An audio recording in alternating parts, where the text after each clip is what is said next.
This is the Projekt Gemineye update, brought to you by Riffical Records. And here's your host, Mark Anthony K.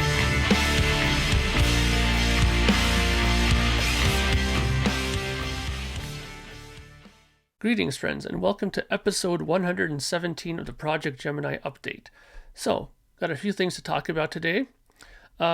Before we get into some of the Projekt Gemineye stuff, I would like to take this moment to thank everybody who has been supporting the new Dark Monarchy video that has just come out. It came out 2 days ago, and much to my surprise, and to everybody else involved in it, including Joe Bailey, Charlotte Bailey, who appears in the video as the girl, and Joe was the guy, obviously, and Steve Holland, who was the creator, film person, you know what I'm saying. Yeah, we were just overwhelmed with the support. It's well over 250 views in just 2 days.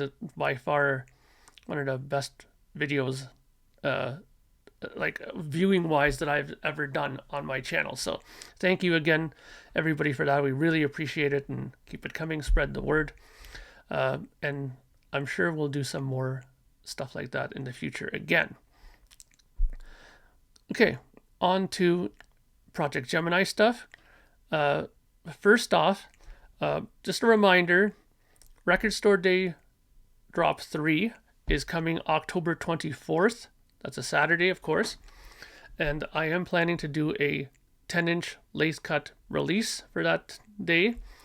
Planning it to be whatever you guys vote on. So far, the vote is sort of leaning towards the cover songs. As I mentioned before, little sticky with that situation, but a good friend and supporter, Havard, sent me a very nice link in which I can go and check out to see if I can retain the rights to the songs that I have to cover. If that works out, then I will let you guys know, and I'm going to have to let you guys know very soon, because I have to get rolling on this the sooner the better to make the deadline. If not, then the next highest thing voted will be the one that'll be printed. And I will make sure that if it's a, like one of the previous releases, digital form, I will make like either another remix or a remaster of it or something to it to alter it slightly to make it that much more unique. But again, it's all up to you guys. If you haven't voted, go onto the Projekt Gemineye Facebook group. There's a poll there done by Mark Arnold, and you can go and vote on what you'd like to see for that Record Store Day release. Next up is another thing that I'm sure you guys will be very, very interested in. As I promised last week, I am going to show you the next part in the development of my mixes. So I recorded a few weeks back a segment on the bass guitar part of it. So let us go over to that segment now and watch how I approach the bass guitar.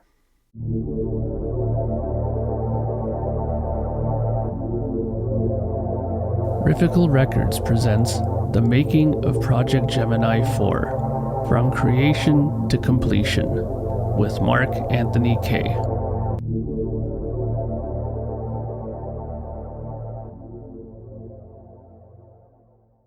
Greetings, friends. So today we're going to be taking a look at how I approach the bass when I do the mixing for the new record. This is a song that's going to be the first single, actually, called Sacred Sons.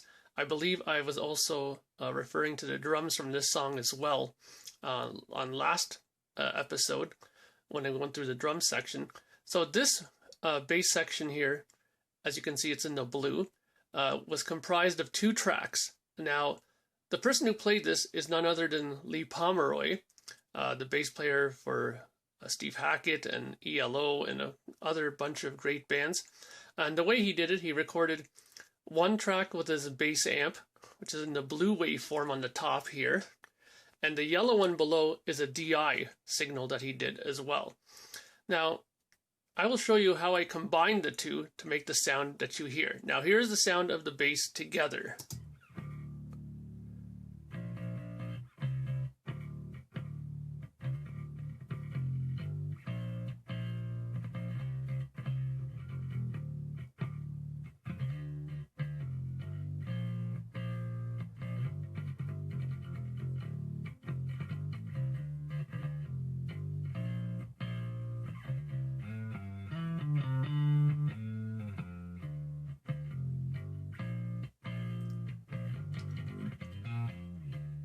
So as you can see, it's very active, very dramatic, or very melodic playing there, and it turned out excellent. Now what I did was I EQ'd them totally differently though. Now if I was to go here and mute the DI signal and just play it,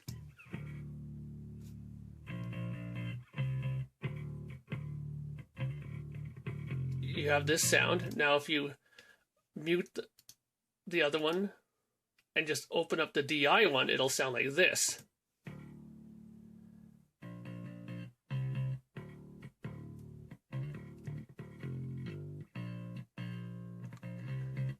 Now that's considerably thinner, but when you put those two sounds together, it makes a very big impactful sound. Now here's the EQ for the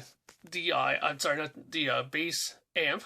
As you can see, there's a bit of 1.5K boosted quite a bit, and a little bit of, I believe that is about 500 jacked up. His bass overall had a very punchy sound, so it didn't need too much messing around with the low end. As you can see here too, I also activated the phase switch, because usually when I notice is when you use two tracks together, if you combine them and overlap them each other, then sometimes they go out of phase slightly. So doing that really helped this sound. Now here's the EQ for the DI bass, which is just a little bit of a bump at about 4K, just to get that kind of more the pick or finger attack come out a bit more. And another cut at 400 and a huge cut at 50. So this is mainly just to get the thin sound out. And then whenever I use that thin sound, and then whenever I put it into the whole mix, the thin part actually gives it that more clarity to it, because you don't want to put two bass heavy sounds together, then it just becomes mush. You put one bassy tone and then one kind of mid-rangey tone together, and they make a perfect tone together, in my opinion. Now the only other thing I did was that when I combined them, I added this Chris Lord Algae bass plugin, which I added a touch of compression here. And over here, this is the sub activation. So it added just a little bit of that sub frequency, a little bit of distortion onto it, and a little hair of chorus onto it. And that kind of gave it that all around perfect sort of combination of sounds. And then the only thing after that I normally do with all of my groupings is I add the L2, which is the sort of limiter to keep everything under control and keep it nicely uniform throughout the song. So that's how I approach the bass recording. And next week we'll take a look at the guitars. And we're back. So now for the last bit of news that I wanted to announce. So as you know, I'm mixing the new record, and I'm just about done getting there. I'm on the second last song, about halfway done that. Then that just leaves me with the instrumental and the short little piece at the beginning of the album. That shouldn't take very long at all. And then mastering. But the mixing is almost done. And usually around this time, I like to put something out from the record. So I'm here to announce that on Monday, October 5th, I will be releasing the first single from the album on the Bandcamp page. That song is going to be Sacred Sons. And yeah, you can get it on the Bandcamp site for a whole $2 Canadian if you want to support the cause, so to speak. Everything that I get from the single will go straight towards the making of the album proper and the CDs and blah, blah, blah, blah. So you know how this works by now. This is album number 5, guys, so we know what's going on here. So your support is much appreciated and much needed. And, you know, I'm looking forward to letting this song come out. It does feature Joe Bailey on vocals and Lee Pomeroy on bass on this one. So you get to hear a guest bass player ahead of the record release. How about that, eh? Not too many people, I don't think many people would do that. They probably leave that ace in their deck for later.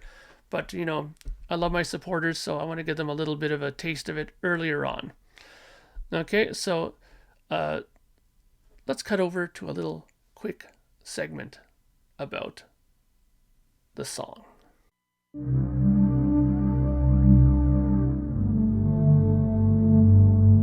On Monday, October 5th, Riffical Records is proud to announce the release of the first single from the upcoming Projekt Gemineye album, In the Year 3073, Book 2. The song is called Sacred Sons and features Joe Bailey on vocals and Lee Pomeroy on bass guitar. You can purchase the digital single for $2 Canadian on the official Projekt Gemineye Bandcamp site. Thank you again for your support.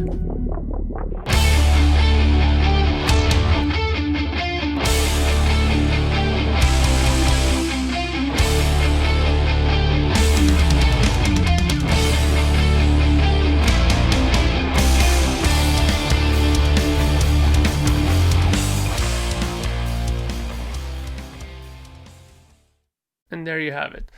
There's the proper promo for the new single that's being released. Once again, thank you very much for all your support, guys. I know a lot of you guys are looking forward to this record. I've been getting a lot of messages from you guys, which is fantastic. I really appreciate them. Keeps the momentum going and the drive alive to keep going forward and making this stuff as good as possible for you guys. And I have a feeling that you guys are going to really enjoy this record. So thank you again for your support. And like I said, October 5th, the single will come out. Don't forget, October 24th will be Record Store Day, and that'll be another Projekt Gemineye stuff, another sort of Projekt Gemineye thing coming out. Little, collector's piece, if you like. And then pretty soon I'll be probably also announcing the pre-order for the CD of the album itself. And after that, the vinyl will be done as well. So thank you very much, guys. It's a very exciting time now, getting near the completion of this. And I think I'm actually on schedule, if you can believe that. So thank you again for your support. And I'll leave you now. I hope you guys had a great weekend. And I'll talk to you guys all very soon. Bye for now.